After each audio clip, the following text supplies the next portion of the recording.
Okay.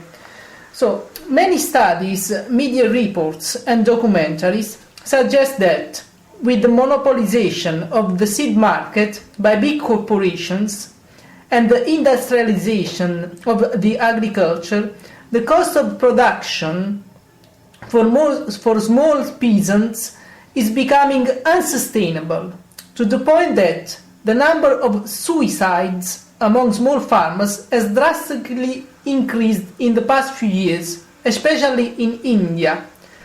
Are the conditions for small farmers really worsening? Are the governments and policymakers seriously considering that phenomenon? What a small farmer can do?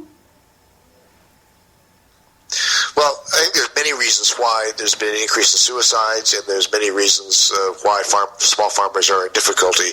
And one of those reasons is because of monopolization of the foods of the seeds in the food system.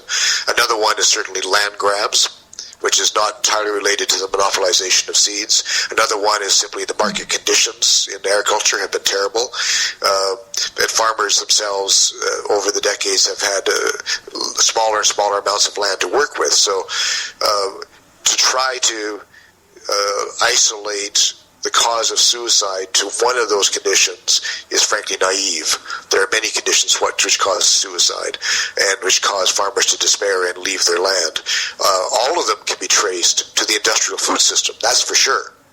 All of them can be traced to monopolizations that take place within the industrial food chain, whether it comes from land, whether it comes from seed, whether it comes from access to markets, whether it comes from access to transportation systems, or other hostile policies that attack farmers.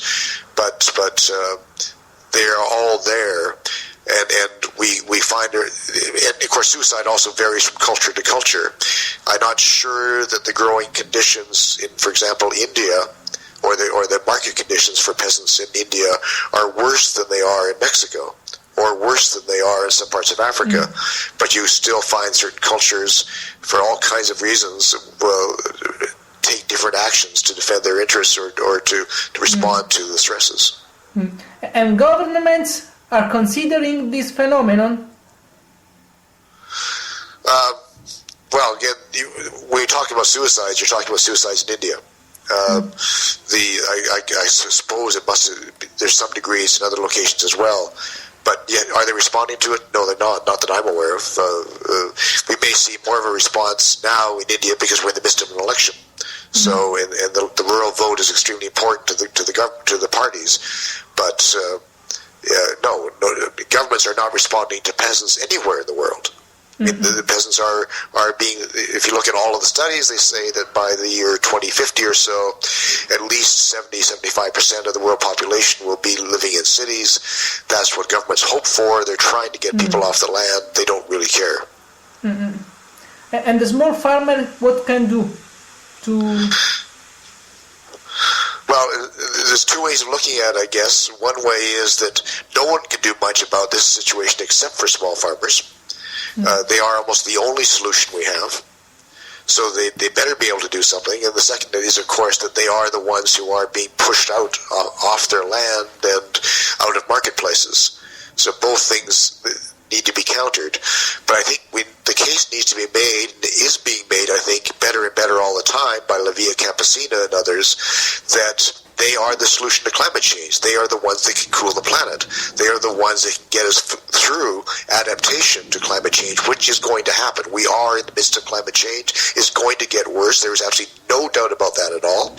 As much as we may try to change it, we have to face the fact that we are going to experience drastic changes in climatic conditions. And unless peasant agricultures are out there in a decentralized way, sharing and exchanging information with one another around the world, and using genetic diversity to survive climate change, we will not survive. So there is no option. We have to support peasant agriculture around the world in all of its needs in terms of its access to land, access to seeds, access to markets, access to research information where they want it. And at the same time, they've got to be given then that freedom that they need to have to be able to adjust to the changing conditions. History is very clear. If you go back over the last 500 years, but you can even go further, History is very clear that peasants are able to adapt to rapidly changing opportunities and dangers at both sides very, very quickly. Okay.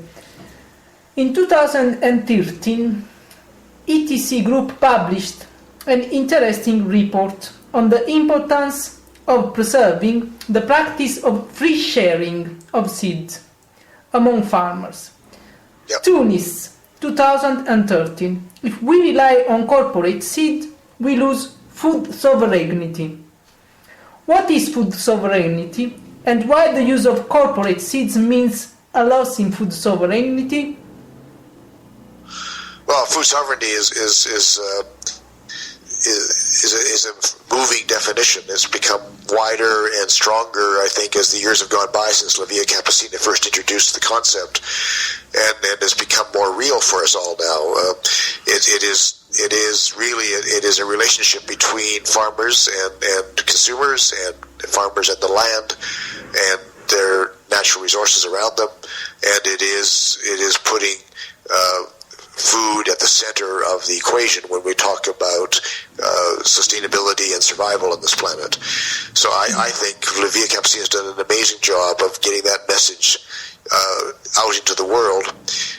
It's a bit frightening sometimes when you see that the Secretary General of the United Nations or the UN Food and Agriculture Organization or some governments are using the term food sovereignty, and you know they don't know what they're talking about. You know they don't realize how revolutionary the concept is, or they're trying to pervert it to be what they want it to be rather than anything else. But I think it's been encouraging to see how it's developed. Food sovereignty, of course, links very closely to seeds, because seeds are at the center of diversity, at the center of the food system, really. You need seeds, you need land, you need water. And the seed part of that is perhaps of the three of those things, seeds, land, and water, seeds are the easiest to monopolize. So we're seeing companies through regulation and so on trying to monopolize the seeds to control the food system. Yes. And they're doing that. And a farmer now could use non-patent seeds, either for commercial or non-commercial purposes. Yes, in some countries, but if you look in Canada, for example, and in many parts of Europe, theoretically, you can use non-patented or non-propertied seeds. In reality, what's in the marketplace, what farmers have access to, are really only the patented seeds.